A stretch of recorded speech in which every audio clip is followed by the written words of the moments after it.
This week during class, we looked at combustion.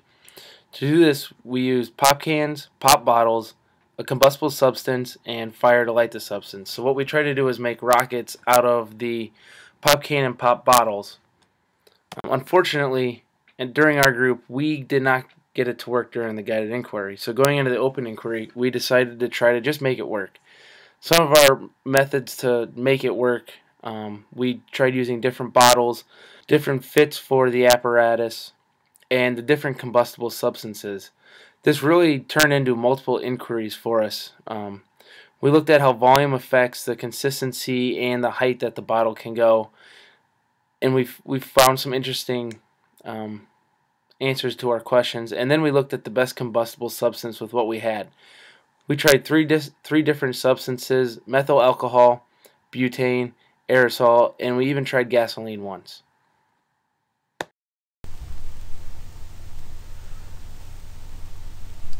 Okay, so after our initial rocket launch, we start.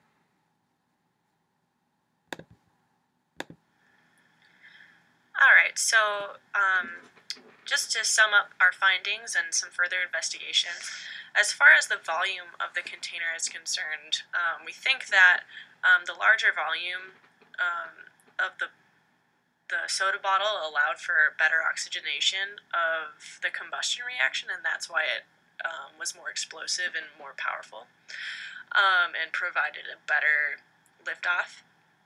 As cylinder length is concerned of the nested pop bottles and cans, the longer cylinder allows for a greater period of acceleration.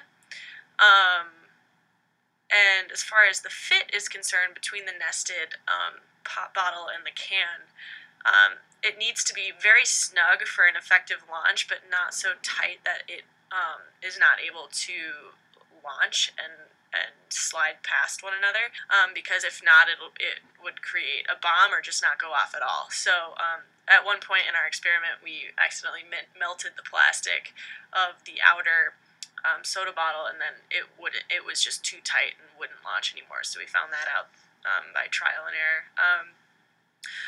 Also, as far as the fuel is concerned, we think butane was by far the best fuel, basically because it was already a gas when it was sprayed into or released into the container, and it's obviously a highly combustible hydrocarbon that's used as fuel in a lot of different applications, and so it's basically made to be combustible rather than just like an aerosol like hairspray, which is not always vaporized and also just not as efficient in combusting.